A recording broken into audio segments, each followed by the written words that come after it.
اور ہم نے انسان کو اس کے ماں باپ کے بارے میں وصیت کی ہے. اس کی ماں نے کمزوری پر کمزوری کی حالت میں اسے اٹھائے رکھا اور اس کا دودھ چھڑانا 2 سال میں ہے کہ میرا شکر کر اور اپنے ماں باپ کا میری ہی طرف لوٹ کر آنا ہے. مومن پر ایک حق اللہ کا ہے اور دوسرا اللہ کے بندوں کا. اللہ کا حق یہ ہے کہ اس کو ایک مانا جائے، اس کو اس کی تمام صفات کمال کے ساتھ مانا جائے، اس کی عبادت کی جائے، اس سے ملاقات کا یقین رکھتے ہوئے سب کام اس کی رضا کے مطابق کیے جائیں، دل کی آمادگی سے اس کی اطاعت کی جائے. اور بندوں کا حق یہ ہے کہ جو کوئی بھی رشتہ دار یا پڑوسی یا ہم وطن یا شریک معاملہ ہو، اس کے ساتھ حسن سلوک کیا جائے، اس کے لیے وہی پسند کیا جائے جو اپنے لیے کرتے ہیں. دوسروں کا احترام کرنا، نفع پہنچانا، ان کو تکلیف سے بچانا، ان سے کیے ہوئے وعدے پورے کرنا، کسی کے مال جائیداد پر ناحق قبضہ نہ کرنا، حسن ظن کا معاملہ کرنا، خیر خواہی رکھنا، یہ تمام چیزیں حقوق العباد میں آتی ہیں. انسانوں کے حقوق میں سب سے بڑا حق والدین کا حق ہے. اللہ کی عبادت کے بعد ان کے ساتھ حسن سلوک سب سے بڑی نیکی ہے. ان کا شکر گزار رہنا بھی ضروری ہے اور ان کے ساتھ بھلائی کے معاملات کرنا بھی، کیونکہ جو انسانوں کا شکریہ ادا نہ کرے وہ اللہ کا شکر بھی ادا نہیں کرے گا. کسی کے احسان کا اعتراف کرنا بہت بڑی نیکی ہے اور اس کے سب سے بڑے حقدار ہمارے اپنے ہی والدین ہیں. تو یہاں اللہ سبحانہ وتعالیٰ نے والدین کے ساتھ حسن سلوک کا حکم دیا. وَوَصَّيْنَا الْإِنسَانَ بِوَالِدَيْهِ حَمَلَتْهُ أُمُّهُ وَهْنًا عَلَى وَهْنٍ وَفِصَالُهُ فِي عَامَيْنِ أَنِ اشْكُرْ لِي وَلِوَالِدَيْكَ إِلَيَّ الْمَصِيرُ. اللہ تعالیٰ نے انسان کو والدین کے ساتھ نیکی کا، حسن سلوک اور احسان کا حکم دیا ہے، اور خاص طور پر والدہ کا یہاں پر حق بتایا گیا ہے کہ اس کی ماں نے اس کو کمزوری پر کمزوری کی حالت میں اٹھایا، یعنی حمل اٹھایا اس کا، اور اس کا حمل اور دودھ پلانے کی مدت جو ہے وہ 2 سال ہے. ہم نے اس کو کہا کہ اللہ کا شکر ادا کرو، پھر اپنے والدین کا شکر ادا کرو، اور میری ہی طرف تمہیں لوٹنا ہے، اور پھر ہر ایک کو اس کے عمل کے مطابق جزا دی جائے گی.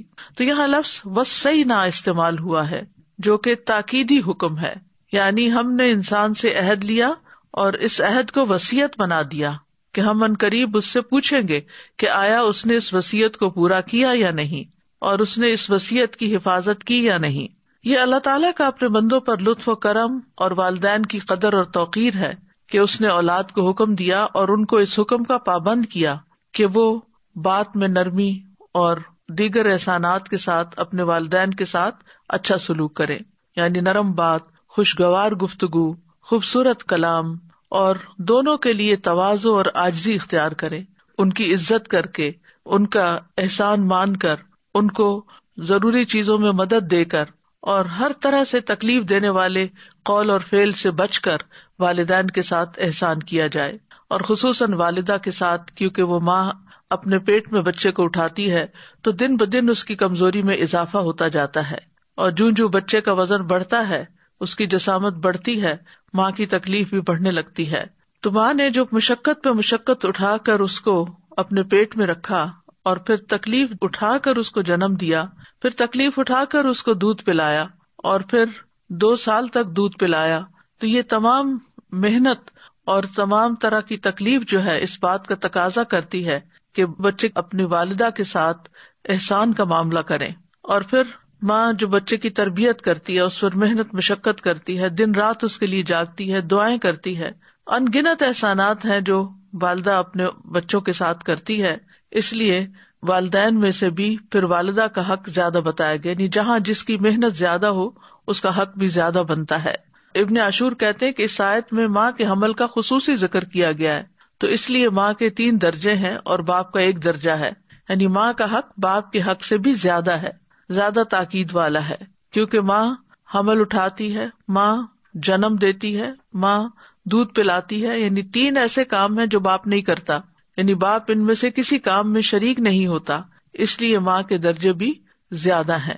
انشکر لی ولوالدیک، میرے شکر گزار بنو اور اپنے والدین کے، الی المصیر، میری ہی طرف واپسی ہے، لوٹنا میری ہی طرف ہے.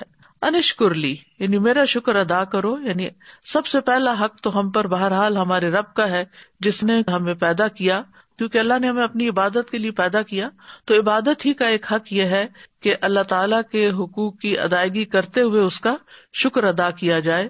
اور وہ شکر گزاری کس طرح ہے کہ اللہ کی دی ہوئی نعمتوں کو اللہ کی فرما برداری میں استعمال کیا جائے، نافرمانی میں نہیں. اور پھر اللہ تعالیٰ نے اپنے حق کے بعد پہلا حق والدین کا بتایا کہ اپنے والدین کے ساتھ حسن سلوک کرو اور ان کو خوش رکھو. تو یہاں ہمیں ایمان کی نعمت پر اللہ کا شکر اور تربیت کی نعمت پر والدین کا شکر ادا کرنے کا حکم دیا گیا ہے. سفیان ابن عیینہ کہتے ہیں جو 5 نمازیں ادا کرتا ہے تو گویا وہ اللہ تعالیٰ کا شکر ادا کرتا ہے، اور جو ہر نماز کے بعد والدین کے حق میں دعا کرتا ہے تو اس طرح وہ ان دونوں کا بھی شکر ادا کرتا ہے. تو جو مسلمان نمازوں کا پابند ہو اور نماز میں پھر آخر میں رب اجعلنی مقیم الصلاۃ ومن ذریتی ربنا وتقبل دعا ربنا اغفر لی ولوالدی، اپنے والدین کے لیے دعا کرتا ہے، اور پھر اگر اس کے بعد ہم یہ دعا بھی پڑھ لیا کریں رب ارحمہما کما ربیانی صغیرا، تو اس طرح دونوں فرائض ادا ہو جاتے ہیں. تو الی المصیر، میری ہی طرف تمہیں واپس لوٹنا ہے. یعنی یہ کیوں یاد دہانی کرائی گئی کہ اللہ کی طرف واپس لوٹنا ہے؟ تاکہ انسان یاد رکھے کہ اگر اس نے اس حق میں کوئی کمی کوتاہی کی تو اس کی پکڑ ہو سکتی ہے، اس سے پوچھا جائے گا. اس لیے اس وصیت کو ضائع نہیں کرنا چاہیے، اس حکم پر عمل کرنا چاہیے. جہاں تک والدین سے حسن سلوک کی اہمیت کا تعلق ہے تو اس کی ہمیں قرآن مجید میں دیگر مقامات پر بھی تاکید ملتی ہے. سورۃ العنکبوت میں اللہ تعالیٰ فرماتے ہیں وَوَصَّيْنَا الْإِنسَانَ بِوَالِدَيْهِ حُسْنًا وَإِنْ جَاهَدَاكَ لِتُشْرِكَ بِي مَا لَيْسَ لَكَ بِهِ عِلْمٌ فَلَا تُطِعْهُمَا إِلَيَّ مَرْجِعُكُمْ فَأُنَبِّئُكُمْ بِمَا كُنْتُمْ تَعْمَلُونَ. اور ہم نے انسان کو اپنے ماں باپ کے ساتھ بھلائی کرنے کی وصیت کی ہے، اور اگر وہ تجھ پر زور دیں کہ تو میرے ساتھ اس چیز کو شریک ٹھہرائے جس کے بارے میں تجھے کوئی علم نہیں، تو ان کا کہنا مت مان، تمہیں میری ہی طرف لوٹ کر آنا ہے، پھر میں تمہیں بتاؤں گا جو تم کیا کرتے تھے. تو اس سے یہ پتہ چلتا ہے کہ والدین کی اطاعت اللہ کی فرما برداری میں ہی ہے، یعنی جہاں اللہ کی نافرمانی ہو رہی ہو وہاں والدین کی اطاعت کرنا جائز نہیں. اللہ تعالیٰ نے اپنی عبادت کے بعد والدین سے حسن سلوک کا حکم دیا ہے. سورۃ النساء میں بھی آتا ہے وَاعْبُدُوا اللَّهَ وَلَا تُشْرِكُوا بِهِ شَيْئًا وَبِالْوَالِدَيْنِ إِحْسَانًا، اور اللہ کی عبادت کرو اور اس کے ساتھ کسی چیز کو شریک نہ بناؤ، اور ماں باپ کے ساتھ اچھا سلوک کرو. سورۃ البقرہ میں آتا ہے وَإِذْ أَخَذْنَا مِيثَاقَ بَنِي إِسْرَائِيلَ لَا تَعْبُدُونَ إِلَّا اللَّهَ وَبِالْوَالِدَيْنِ إِحْسَانًا، اور وہ وقت یاد کرو جب ہم نے بنی اسرائیل سے پختہ عہد لیا تھا کہ تم لوگ اللہ کے علاوہ کسی کی عبادت نہ کرو گے اور والدین کے ساتھ احسان کرو گے. تو والدین کے ساتھ احسان کرنا بہت عظیم نیکی ہے. عبداللہ بن مسعود کہتے ہیں ایک شخص نے نبی صلی اللہ علیہ وسلم سے پوچھا کون سا عمل سب سے افضل ہے؟ آپ نے فرمایا وقت پر نماز پڑھنا اور والدین کے ساتھ نیکی کرنا، پھر اللہ کے راستے میں جہاد کرنا. اور پھر سورۃ الاحقاف میں دوبارہ والدین میں سے ماں کے حق کی زیادہ تلقین کی گئی. وَوَصَّيْنَا الْإِنسَانَ بِوَالِدَيْهِ إِحْسَانًا حَمَلَتْهُ أُمُّهُ كُرْهًا وَوَضَعَتْهُ كُرْهًا وَحَمْلُهُ وَفِصَالُهُ 30 شَهْرًا حَتَّى إِذَا بَلَغَ أَشُدَّهُ وَبَلَغَ 40 سَنَةً قَالَ رَبِّ أَوْزِعْنِي أَنْ أَشْكُرَ نِعْمَتَكَ الَّتِي أَنْعَمْتَ عَلَيَّ وَعَلَى وَالِدَيَّ وَأَنْ أَعْمَلَ صَالِحًا تَرْضَاهُ وَأَصْلِحْ لِي فِي ذُرِّيَّتِي إِنِّي تُبْتُ إِلَيْكَ وَإِنِّي مِنَ الْمُسْلِمِينَ. اور ہم نے انسان کو اس کے ماں باپ کے ساتھ نیکی کرنے کی تاکید کی.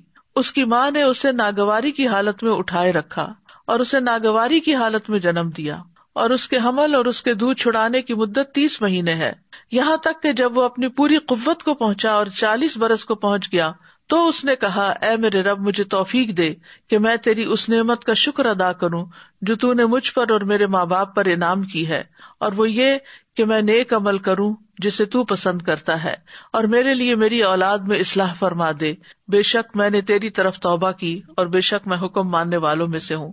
یہاں خاص طور پر 40 سال کا ذکر اس لیے کیا کہ اس عمر میں انسان عموماً خود ماں باپ میں سے کوئی والد یا والدہ بن چکے ہوتے ہیں، اور جب ان کی اولاد آگے سے نافرمانی کرتی ہے تو پھر ان کو احساس ہوتا ہے کہ ہم نے اپنے والدین کے ساتھ کیا سلوک کیا تھا. تو اس طرح پھر وہ اپنے ماں باپ کے ساتھ احسان کرنے کے ساتھ ساتھ ان کے لیے دعا بھی کرتا ہے اور اپنی اولاد کی ہدایت کی دعا بھی کرتا ہے. پھر اسی طرح یہاں جو احادیث میں بھی ہم دیکھتے ہیں کہ ماں کا حق جو ہے وہ 3 گنا زیادہ ہے.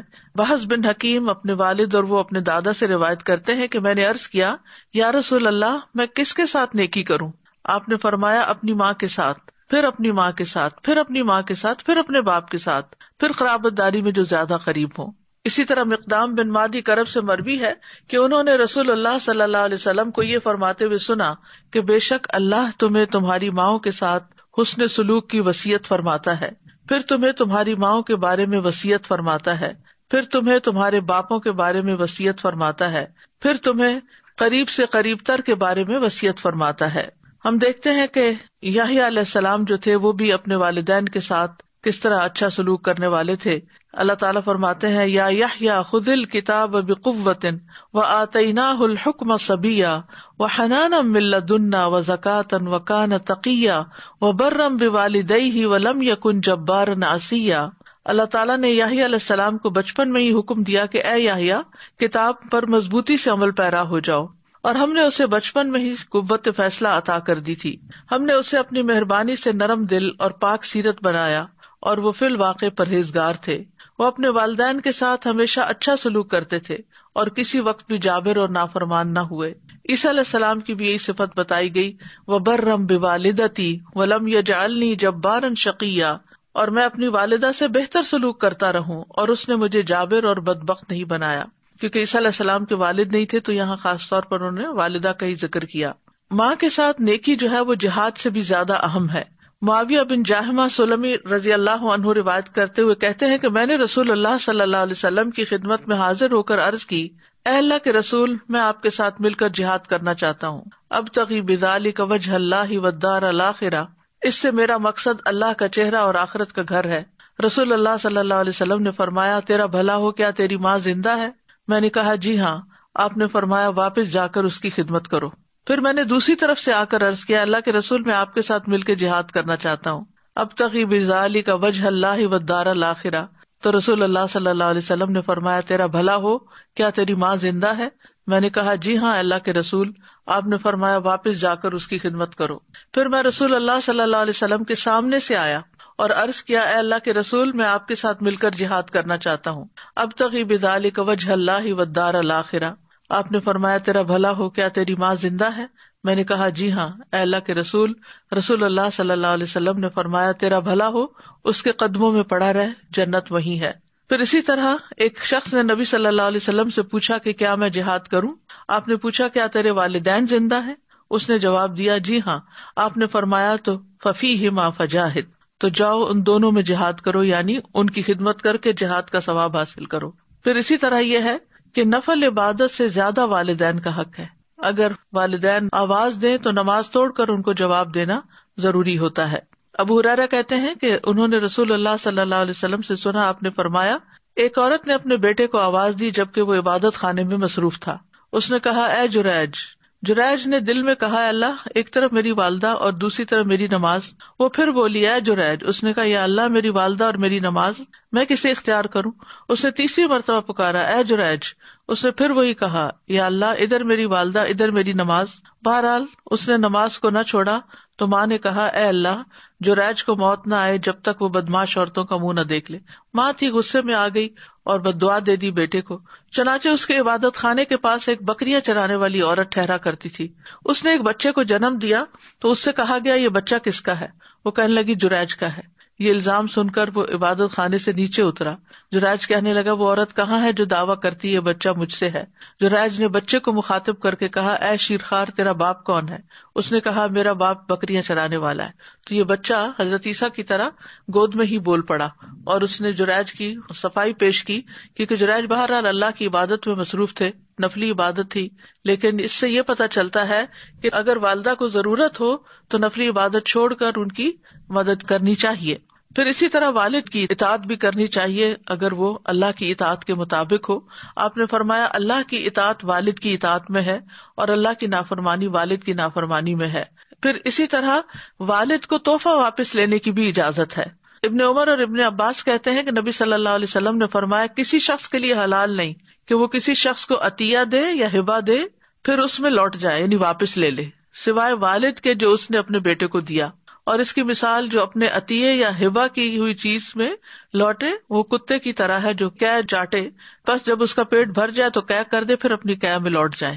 تو یہ انتہائی کراہت آمیز بات ہے کہ کسی کو کوئی چیز دے کر پھر اس سے واپس ڈیمانڈ کی جائے کہ مجھے واپس دو میری چیز. لیکن یہ ہے کہ والد جو ہے وہ اپنی اولاد کو کوئی چیز دینے کے بعد واپس بھی لے سکتا ہے. پھر اسی طرح والد سے قصاص بھی معاف ہے. عمر بن خطاب کہتے ہیں، میں نے رسول اللہ صلی اللہ علیہ وسلم کو فرماتے ہوئے سنا، باپ کو اولاد کے بدلے میں قتل نہ کیا جائے.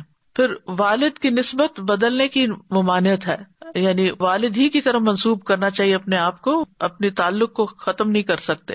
ابو ذر سے روایت ہے، انہوں نے نبی صلی اللہ علیہ وسلم کو فرماتے ہوئے سنا کہ جو شخص جان بوجھ کر اپنے آپ کو اپنے حقیقی باپ کے علاوہ کسی اور کی طرف منسوب کرتا ہے تو اس نے کفر کیا.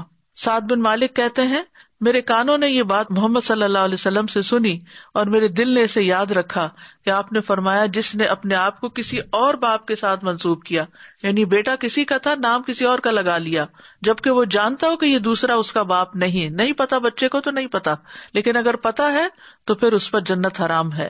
اللہ کے نافرمان والدین کے ساتھ بھی صلہ رحمی کرنے کا حکم ہے. ابو ہریرہ کہتے ہیں کہ رسول اللہ صلی اللہ علیہ وسلم کا گزر عبداللہ بن ابی کے پاس سے ہوا. وہ ایک جھاڑی کے سائے میں تھا. اس نے کہا، ابن ابی کبشہ نے ہم پر غبار اڑایا. اس کے بیٹے عبداللہ بن عبداللہ نے کہا، قسم اس ذات کی جس نے آپ کو عزت دی، یعنی نبی صلی اللہ علیہ وسلم کو، اور آپ پر کتاب نازل کی، اگر آپ چاہیں تو میں اس کا سر قلم کر کے آپ کے پاس لے آتا ہوں. تو نبی صلی اللہ علیہ وسلم نے فرمایا، نہیں، بلکہ تو اپنے باپ سے نیکی کر اور حسن صحبت سے پیش آ. یعنی منافق تھا باپ، اور اس نے نبی صلی اللہ علیہ وسلم کے ساتھ بدتمیزی بھی کی تھی، لیکن اس کے باوجود بھی آپ نے بچوں کو والدین کے ساتھ اچھا سلوک کرنے کا ہی حکم دیا. پھر مشرک والدین کے ساتھ بھی صلہ رحمی کرنی چاہیے، یعنی ماں باپ اگر مسلمان نہ ہو، نان مسلم ہو، تب بھی ان کے ساتھ حسن سلوک کیا جائے گا، یا ان کے کچھ مخصوص قسم کے عقائد ہوں جو آپ سے ٹکراتے ہوں تو بھی احسان کا معاملہ نہیں بھولیں. اسماء بنت ابی بکر کہتی ہیں، رسول اللہ صلی اللہ علیہ وسلم کے زمانے میں میری والدہ جو مشرکہ تھی میرے یہاں آئیں. میں نے رسول اللہ صلی اللہ علیہ وسلم سے پوچھا اور کہا کہ وہ میرے پاس کچھ مالی تعاون کی امید سے آئی ہیں، تو کیا میں اپنی والدہ کے ساتھ صلہ رحمی کر سکتی ہوں؟ آپ نے فرمایا، ہاں، اپنی والدہ کے ساتھ صلہ رحمی کرو، یعنی اس کی مالی مدد کرو. پھر اسی طرح یہ ہے کہ اگر والدین سے حسن سلوک کیا جائے تو اس کا فائدہ کیا ہوگا. والدین سے حسن سلوک کے بہت سے فائدے ہیں. اس میں سب سے بڑی بات تو یہ کہ اس شخص کی عمر میں برکت ہوتی ہے، رزق میں اضافہ ہوتا ہے. نبی صلی اللہ علیہ وسلم نے فرمایا، جس شخص کو یہ بات پسند ہو کہ اس کی عمر میں برکت ہو اور رزق میں اضافہ ہو جائے، اسے چاہیے کہ اپنے والدین کے ساتھ نیکی کرے اور ان کے ساتھ صلہ رحمی کیا کرے. پھر یہ کہ والدین کے ساتھ نیکی کرنا کبیرہ گناہوں کی معافی کا باعث ہے. ابن عباس کہتے ہیں کہ ایک شخص ان کے پاس آیا اور اس نے کہا، میں نے ایک عورت کو نکاح کا پیغام دیا تو اس نے مجھ سے نکاح کرنے سے انکار کر دیا، اور ایک دوسرے آدمی نے پیغام دیا تو اس عورت نے اس سے نکاح کرنا پسند کر لیا. مجھے بڑی غیرت آئی تو میں نے اس عورت کو قتل کر دیا. تو کیا میرے لیے توبہ کی کوئی گنجائش ہے؟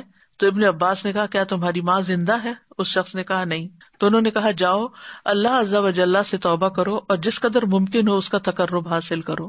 عطا بن یسار کہتے ہیں، اس پر میں گیا اور میں نے ابن عباس سے پوچھا، آپ نے اس سے یہ کیوں پوچھا تھا کہ تمہاری ماں زندہ ہے؟ انہوں نے کہا، میں نہیں جانتا کہ ماں کے ساتھ نیک سلوک سے زیادہ اللہ سے قریب تر کرنے والا کوئی دوسرا عمل ہو سکتا ہے، کیونکہ ان الحسنات یذہبن السیئات، نیکیاں برائیوں کو مٹا دیتی ہیں.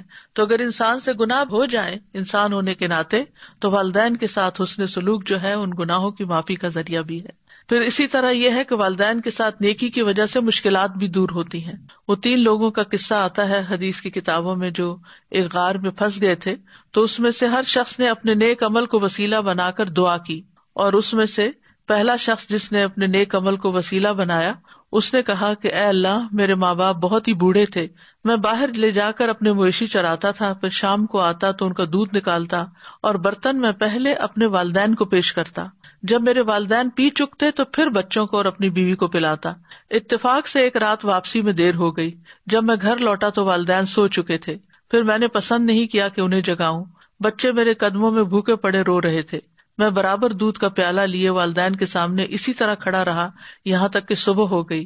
اے اللہ، اگر میں نے یہ کام تیرے نزدیک صرف تیرا چہرہ چاہنے کے لیے کیا تھا، یعنی اخلاص کے ساتھ، تو ہمارے لیے اس چٹان کو ہٹا کر اتنا راستہ تو بنا دے کہ ہم آسمان کو دیکھ سکیں.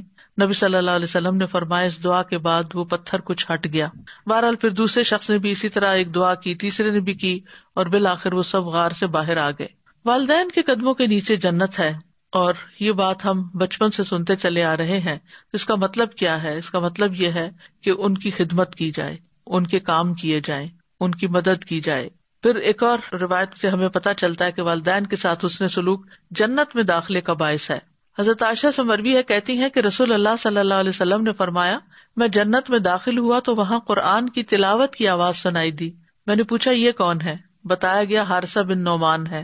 رسول اللہ صلی اللہ علیہ وسلم نے ان سے کہا یہی نیکی ہے، یہی نیکی ہے.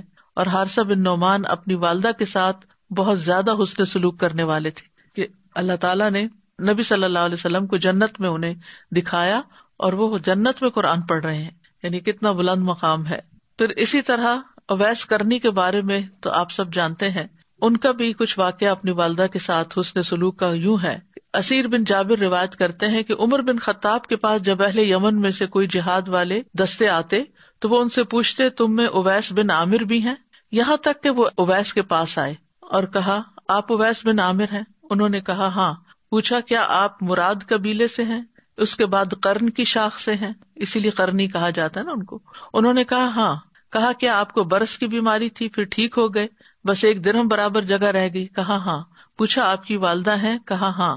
عمر نے کہا میں نے رسول اللہ صلی اللہ علیہ وسلم کو فرماتے ہوئے سنا تمہارے پاس اہل یمن کے دستوں میں، یعنی کہ فوجیوں کے جو گروپس ہیں، ان کے ہمراہ اویس بن عامر آئے گا. وہ قبیلہ مراد پھر شاخ کرن سے ہوگا. اسے برس کی بیماری تھی جو 1 درہم جگہ چھوڑ کر ساری ٹھیک ہو گئی ہے. اس کی والدہ ہے، وہ اس کے ساتھ نیکی کرنے والا ہے. اگر وہ اللہ پر کسی کام کی قسم کھا لے تو وہ اسے پورا کر دے گا. یعنی وہ اللہ کا اتنا قریب ہے کہ اگر وہ اللہ سے کوئی دعا کرے یا اللہ پہ قسم ڈال دے کہ یہ میرا کام ضرور کرنا ہے، یہ میری دعا ضرور قبول کرنی ہے، تو اللہ تعالیٰ اس کو پورا کر دے گا. اگر تم یہ کر سکو گے کہ وہ تمہارے لیے بخشش کی دعا کرے تو یہ درخواست کر لینا.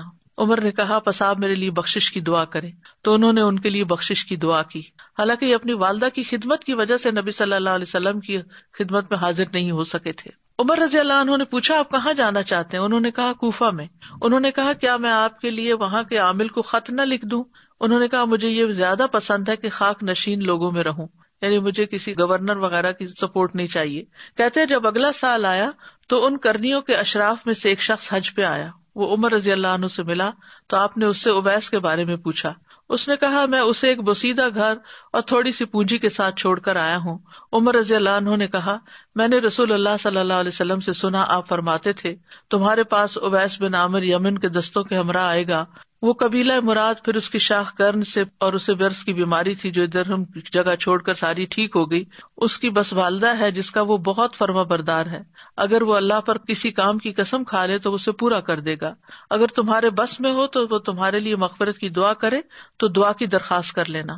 وہ شخص اویس کے پاس آیا اور ان سے کہا میرے لیے بخشش کی دعا کر دیجیے. انہوں نے کہا تم ابھی ایک نیک سفر سے آؤ، تم میرے لیے دعا کرو. اس شخص نے پھر کہا میرے لیے بخشش کی دعا کر دیں.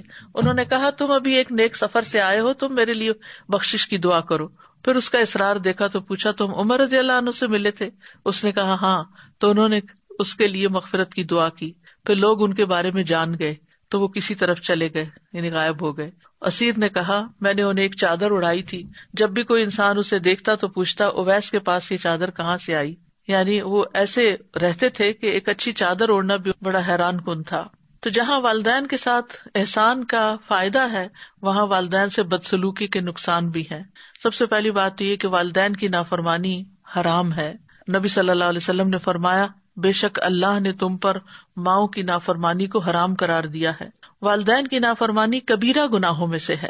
یعنی جب آپ سے کبیرہ گناہوں کا سوال کیا گیا تو آپ نے فرمایا اللہ کے ساتھ کسی کو شریک ٹھہرانا اور ماں باپ کی نافرمانی کرنا. والدین کی نافرمانی کرنے والا ملعون ہے. رسول اللہ صلی اللہ علیہ وسلم نے فرمایا اللہ ایسے شخص پر لعنت کرے جس نے اپنے والدین کی نافرمانی کی یا ان کو گالی دی. والد کو گالی دینا کبیرہ گناہ ہے.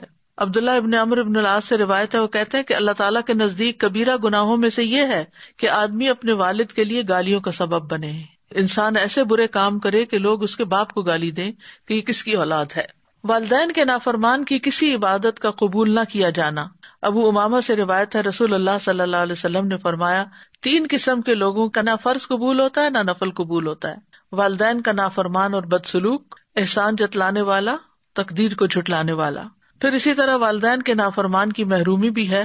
عمرو بن مرہ الجہنی سے مروی ہے، ایک آدمی نبی صلی اللہ علیہ وسلم کی خدمت میں حاضر ہوا تو اس نے کہا، اے اللہ کے رسول، میں گواہی دیتا ہوں کہ اللہ کے سوا کوئی معبود برحق نہیں اور آپ اللہ کے رسول ہیں، اور میں 5 نمازیں پڑھتا ہوں اور اپنے مال کی زکوٰۃ دیتا ہوں اور رمضان کے روزے رکھتا ہوں۔ تو نبی صلی اللہ علیہ وسلم نے فرمایا، جو اس پر فوت ہوا وہ قیامت کے دن انبیاء، صدیقین، شہداء کے ساتھ اس طرح ہوگا۔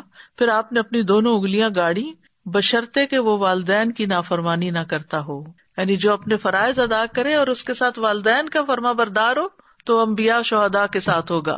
پھر والد کی ناراضگی اللہ کی ناراضگی ہے، یعنی اگر کوئی اپنے والد کو ناراض کرتا ہے تو اپنے رب کو ناراض کرتا ہے۔ نبی صلی اللہ علیہ وسلم نے فرمایا، رب کی رضامندی باپ کی رضامندی میں ہے اور رب کی ناراضگی باپ کی ناراضگی میں ہے۔ والدین کی نافرمانی سے عمر گھٹ جاتی ہے۔ کعب کہتے ہیں، اللہ اس بندے کو بہت جلد ہلاک کر دیتا ہے جو اپنے والدین کا نافرمان ہو جاتا ہے، تاکہ اس کو جلدی عذاب دے سکے، اور جب بندہ اپنے والدین کا فرما بردار ہوتا ہے تو اللہ تعالیٰ اس بندے کی عمر بڑھا دیتا ہے تاکہ وہ نیکی اور خیر میں اور بڑھ جائے۔ والدین کی نافرمانی کرنے سے اپنی اولاد نافرمان ہو جاتی ہے۔ سلف صالحین میں سے کہتے ہیں کہ جو اپنے والدین کی نافرمانی کرتا ہے اس کی اولاد اس کی نافرمان ہو جاتی ہے۔ بعض صحابہ کہتے ہیں کہ والدین کے لیے دعا نہ مانگنا اولاد کی زندگی کو تنگ بنا دیتا ہے، یعنی جو بچے اپنے ماں باپ کے لیے دعا نہیں کرتے ان کے بچے ان کو ستاتے ہیں۔ پھر قبر میں سزا۔ عوام بن حوشب رضی اللہ عنہ کہتے ہیں، ایک دفعہ کسی بستی میں گیا میں، وہاں پڑاؤ کیا، اس کے پاس ایک قبرستان تھا۔ عصر کی نماز کا وقت ہوا تو وہاں ایک قبر پھٹی، ایک آدمی نمودار ہوا، اس کا سر گدھے کے سر کی طرح تھا اور جسم انسان کے جسم کی طرح۔ وہ 3 دفعہ ہینگا، پھر قبر اس پر مل گئی تو گاؤں میں ایک عمر رسیدہ خاتون اون کاٹ رہی تھی، تو ایک عورت نے کہا، وہ بوڑھی عورت دیکھ رہے ہو؟ میں نے کہا ہاں، اسے کیا ہے؟ کہا وہ اس کی ماں ہے۔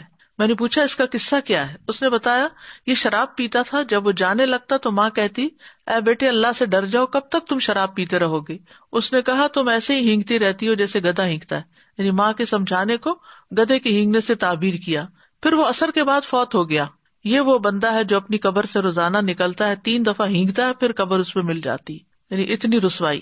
پھر والدین کا نافرمان جنت میں داخل نہیں ہوگا۔ 3 آدمیوں پر اللہ قیامت کے دن نظر رحم نہ فرمائے گا، اور ان میں سے سب سے پہلا والدین کا نافرمان ہے۔ والدین کو پا کر جنت نہ پانے والوں کے لیے وعید ہے۔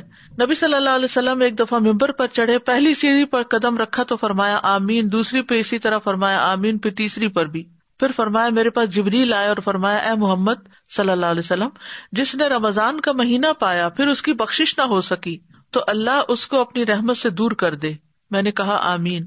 فرمایا، جس نے اپنے والدین میں سے دونوں یا کسی ایک کو پایا اور آگ میں داخل ہو گیا تو اللہ اس کو اپنی رحمت سے دور کر دے۔ میں نے کہا آمین۔ فرمایا، جس کے سامنے آپ کا ذکر آیا اور اس نے آپ پر درود نہیں پڑھا تو اللہ اس کو اپنی رحمت سے دور کر دے۔ کہیے آمین۔ میں نے کہا آمین۔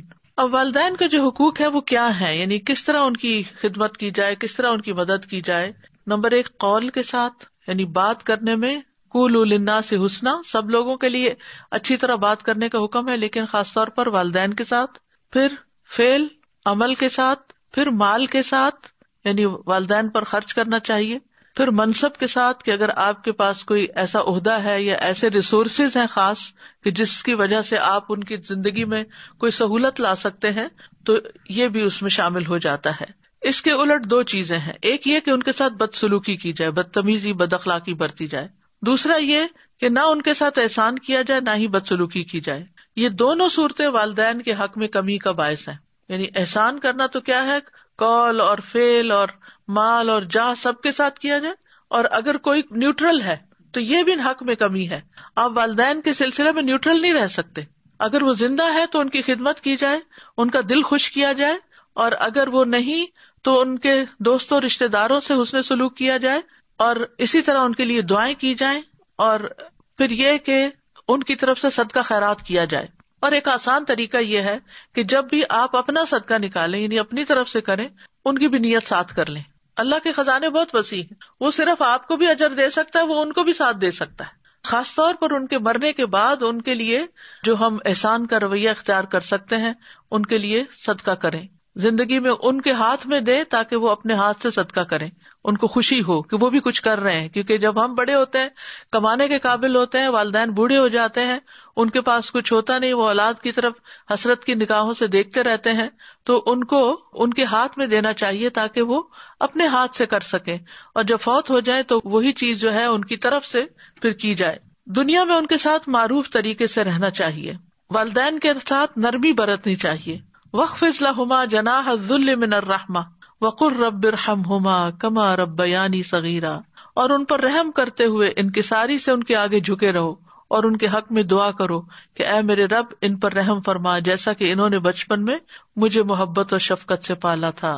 غزالی کہتے ہیں کہ بیٹے کو اپنے باپ کے ساتھ یہ ادب اختیار کرنا چاہیے کہ ان کی بات کو سنے، اور جب وہ کھڑے ہوں تو وہ بھی کھڑا ہو جائے اور ان کے حکم کی تعمیل بجا لائے اور ان کے آگے نہ چلے، اپنی آواز کو ان کی آواز سے بلند نہ کرے، ان کے پکارنے پر فوراً لبیک کہے، ان کی خوشنودی حاصل کرنے کی حرص رکھے اور اپنا پہلو صبر کے ساتھ ان کے سامنے جھکا کر رکھے، ان کے سامنے اپنی فرما برداری کا احسان نہ جتلائے اور نہ ہی ان کے حکم کی تعمیل کا احسان جتلائے کہ میں دن رات آپ ہی کی خدمت میں لگی رہتی ہوں، یا آپ کے ساتھ یہ بھی کیا، میں نے یہ بھی کیا. کوئی چیز جو بھی کیا اس کو زبان پہ نہ لائے.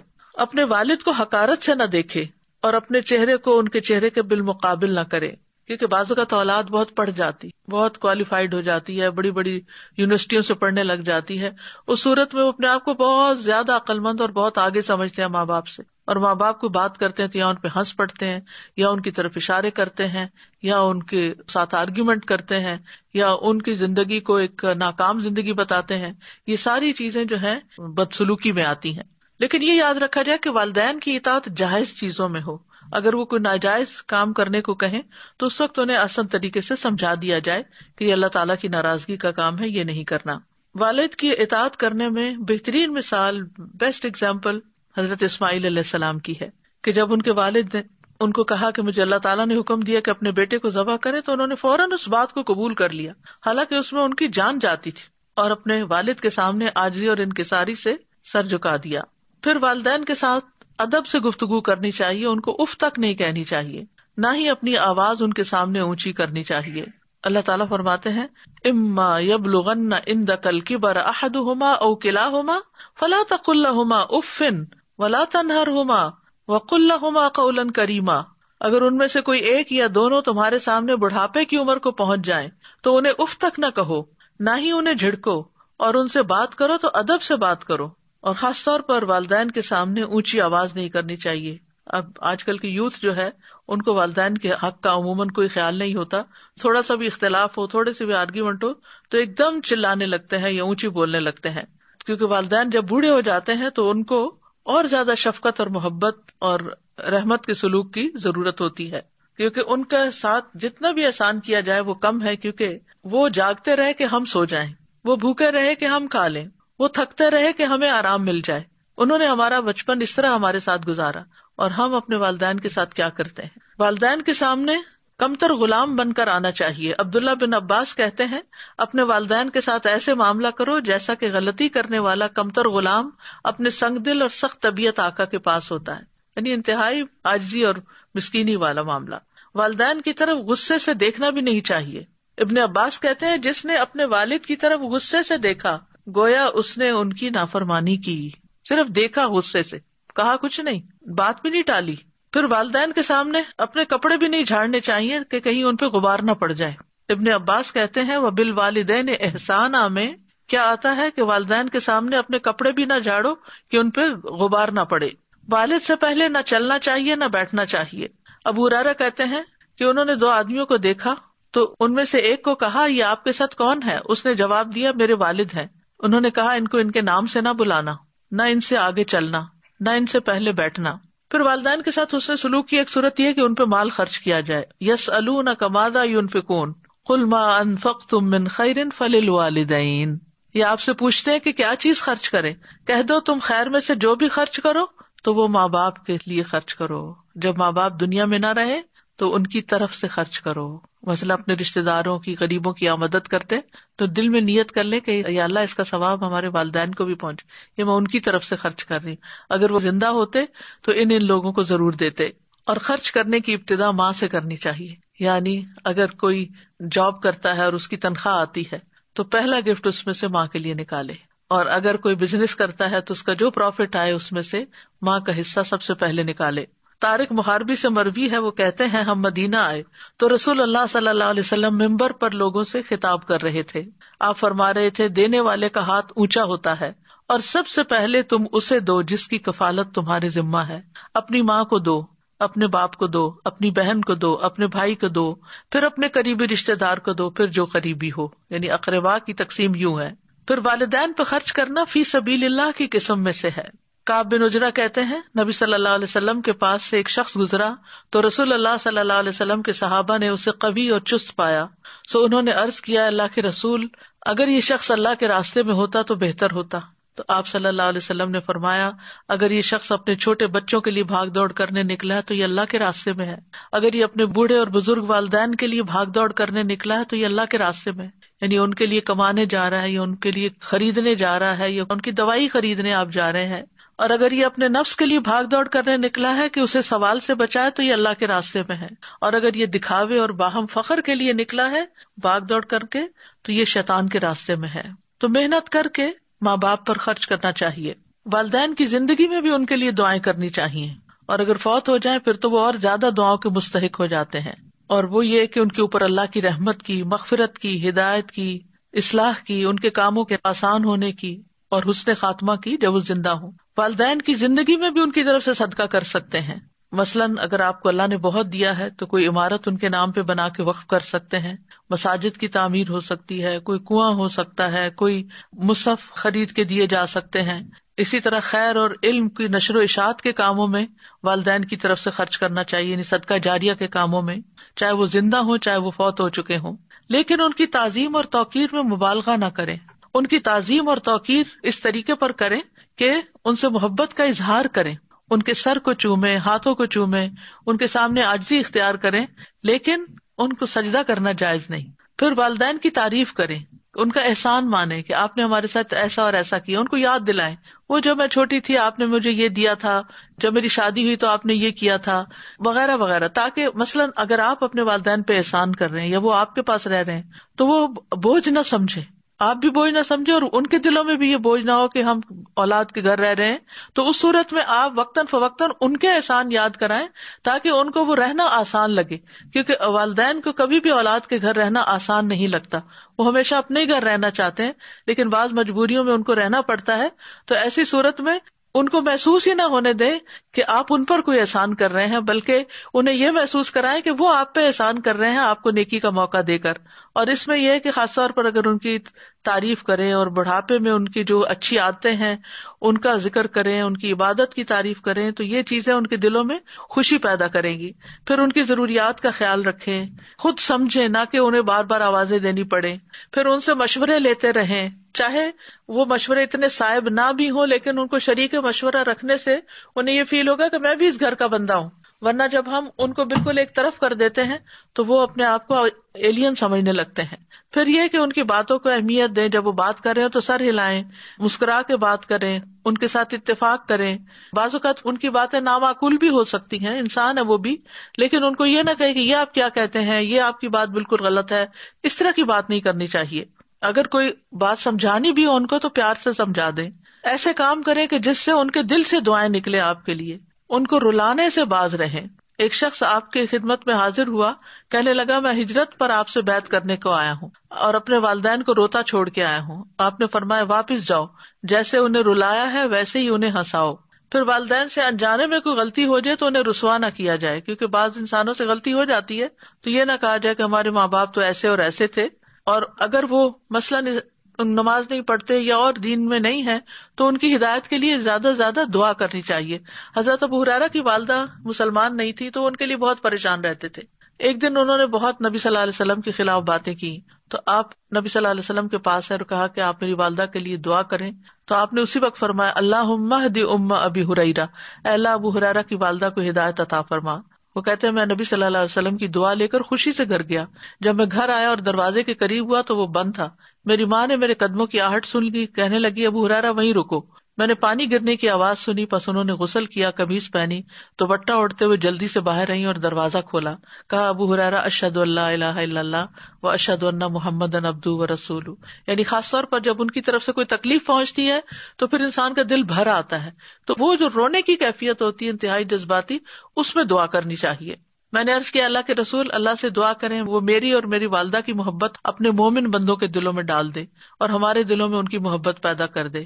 تو رسول اللہ صلی اللہ علیہ وسلم نے ان کے لیے یہی دعا کی. والدین کے جتنے بھی حقوق ادا کر لیں ان کا بدلہ نہیں چکایا جا سکتا.